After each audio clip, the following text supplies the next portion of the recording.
with a 1-month ban. And he can return to racing on the 1st of September. Now, what happened there is obviously was due to the whole situation with Andy Ford, which if you've seen the video online, then you need not to discuss any more than that. Not very good. Mark Simpson, the 2011 world champion, will move up to row 4 inside. Alongside him is Lewis Geach, again another driver who's done the miles this year to get into the world final and certainly made a full advantage of his lower grade at the start of the year. Behind him, Aaron Veit, 184. He looks as though that he is going to be that. And a bloke who scored a maximum at the Bristol qualifying round, that's Matt Linfield in 464. Makes his, first semi-final appearance in quite some time, but it's a Skegness Virgin. So he's never raced at Skegness before. He's watched it a couple of times, but he doesn't know what to expect. I'm sure his brother Steve, who is obviously of that parish on UK Open weekends, and obviously of this parish, will give him some guidelines of what to do on that one. Young gun Ashley England, 846, is also behind him, and Darren Clark alongside them. Ashley, good driver. I reckon he could be in the shake-up in the top 10. And, I wouldn't put him past. A world title win might be up for him in the very near future if, the moons collide and the rest of it. I think he's a very good driver, very talented, and doesn't give an inch, which is what we like to see. Like I said, Darren Clark also, another semi-final appearance for him. Chris Utley, again, a driver who doesn't really do a great deal outside of the things, but outside of his native Barford and Skegness, but he has been doing a bit of shale this year, and that's why he's in the semi-finals with 67 points. John Wright, another tarmac driver, another shale driver who's there. Now, the next driver, Daz Shaw, is some people are saying that he probably won't be taking part. It's a shame because he's one of the top shale drivers. It would be nice to see him have a proper crack on the tarmac sometime. It doesn't go the full way of the single surface drivers. Tom Ackroft behind him. Tom is also another driver that's not afraid of getting in the mix of it, and former national champion and third in the British Championship this year. He certainly is one to keep an eye on. Barry Clough, 597. He's a veteran and certainly was no happier person than him last year when he made it into the world final. Dual surface racer and no mug all around the Skegness tarmac. Mickey Brennan, another former world champion, he's there. I'd say Mickey's probably in with a shout of qualifying if he can keep his car on the island, because he's one of those drivers who just doesn't give up, and certainly he will be there to play with that. A first semi-final appearance for Sheldon Wadsworth as well, which is something that we haven't seen him do in quite a few years. I remember him and his brother Mark being up near the shake of it in the seasons around the turn of the century. James Riggle, this year's basically sensation round Skegness. He's been one of the drivers that's had the form and the speed round Skegness, almost taking Mr. Moody out in the UK Open. Certainly was one of the things he starts in the semi-final. His car obliterated at Vermeer. Mark Fortune, unfortunately, will not be taking his place in the semi-final. He's currently suspended due to that incident with Craig Wallace at Cowden Beath, so he will be not taking his place. But Pete Bartram in 913 will be.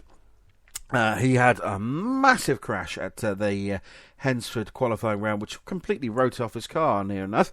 But he's back with that car, and certainly back on the island, and certainly looking good to that after borrowing all and sundry's cars. Justin Fisher, he scrapes into the back of the grid there. Justin, also a perennial West Country trier to get into the World Finals, had several appearances in the big race. Stephen Forster in 652, Scottish driver, one of the drivers who's really stepped up to the plate in the absence of Gordon Moody, taking a few final wins up at the race wall. As has Gordon's best mate, is Robbie Dawson. I say this in jest, but Robbie's in the back of the grid. He likes to start from the back and see where he comes through.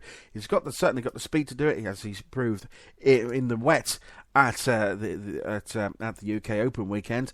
But if Robbie doesn't, if Robbie does do it, he will have the situation where he may end up in the same kind of situation as he was last year. But like I said, the forecast is giving rain for Sunday, so we never know. Glenn Scott will probably be making his first tarmac appearance. His car allegedly has gone to TMR services to get it all set up for a race on the shale. Race on the shale. Races shale car on the tar. So there are two schools of thought on that matter. One is from the people who's going to be amending his car, and one is from the driver himself via a third party. So we shall see what happens on that front, whether Glenn does indeed turn up or not. And bringing up the rear of that one is a chap who's had his fair share of it, crashes and smashes, but this season he's certainly got the idea of it now. It's Gary Silliphant in 627. He brings up the rear of the grid. Obviously, with the cars moving up, it will probably be a case that he will be more further forward than at the rear. So we'll come to that one in a moment. But that's semi-final 1. Semi-final 2. Now, this is tasty. It's a very Kellogg's Crunchy Nut Cornflakes. It's tasty, very, very tasty. Dave Polly, the Panto villain, leaves them round. He's on the pole position for that one. Alongside him, the small matter of some bloke called Rob Speak. Now, Rob Speaky is allegedly using the... Dave Polly has got a new car, to say, after his last one was sadly destroyed in the pink meeting. So they built a car in a week. Him and even George, Hot Rod legend George, got involved in the build of that car in number 38. And Rob Speak in 218 is... using the Wim Peters car, the KMR car from Holland. He's allegedly using that one for the semi-finals and the world final. Be his second car that he's fourth car that he's used this year. And then he managed Chris Bradbury's using the season once.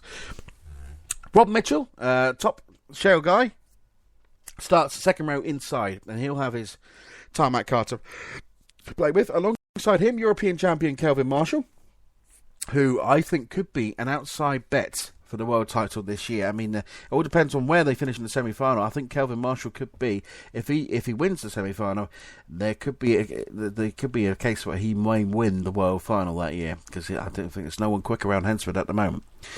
Luke Wrench is the next guy after his month off for a bit of aggressive finger wagging at Mr. Sansom at Taunton. He starts on the third row inside. Alongside him, Sam Wagner. Again, no mug on both services. I think next year's the year for Sam, though. I think he may well wing it at Mildenhall. We never know these things. Sadly, Chris Mitchell will not be taking part. He's not decided to withdraw. So that allows Richard Bowyer up the inside. Now, another one of Gordon Moody's mates. We'll get to him in a moment. Ben Lockwood, winner of the qualifying round, and the bloke I got wrong. The points I got wrong for. He was the winner at Skegness. No mug round Skeggy as well. British champion Adam Ruby is behind them, and the marathon man Liam Bentham. He is alongside him. Now, Craig Wallace is the next man there. Obviously, his father, Jimmy, was a former world champion in 1988 and 1989, so it'd be nice to see Craig back in the world final again. He's certainly a driver who did it, and hopefully no acrobatics at this year's world final. Please, Craig. Gibbo, Mark Gibson. Mark Gibson? Mark Gibbs, even. Sorry about that, Gibbo. He is there, 578. In that red top car, the KM, and again another KMR car on that one there. He is also in his semi-final. It'd be lovely to see him in the world final again.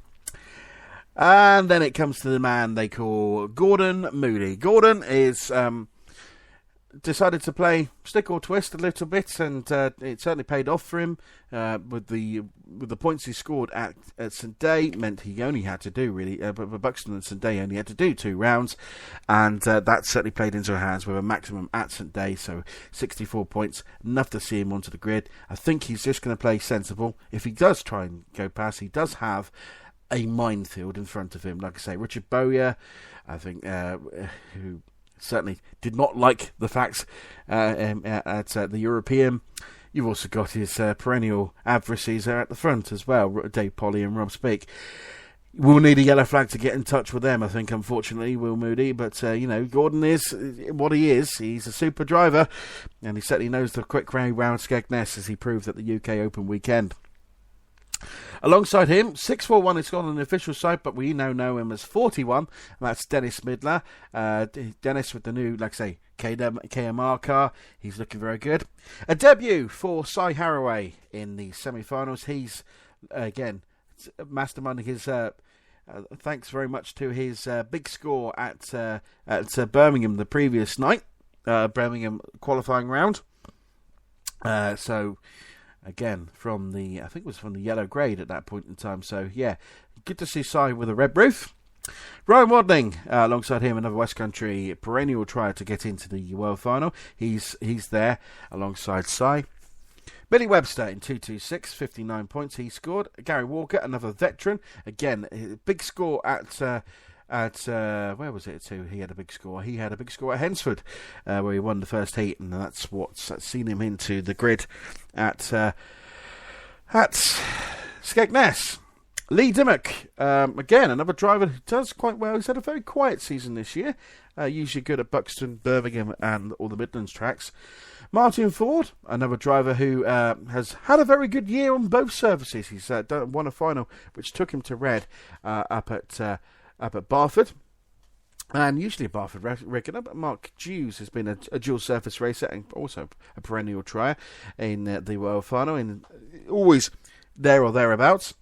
Now, if you want to say the word veteran, I mean, I do have a T-shirt which has his name on the back of it, which is dated 1995, and that's Carl Issett. Now, Carl, again, no mug on both surfaces, used to be the man round Skegness when it was a tarmac track the first time round, and obviously when it went to show, he was also the man then. So it'd be good to see Carl qualify and go through. John Broach in 722 is again no slouch, and he had to literally scrape through at the last minute. And Dan Moss in the 797 car, certainly one to keep an eye out for, because he will certainly be in with a shout of that place should he stay out of trouble.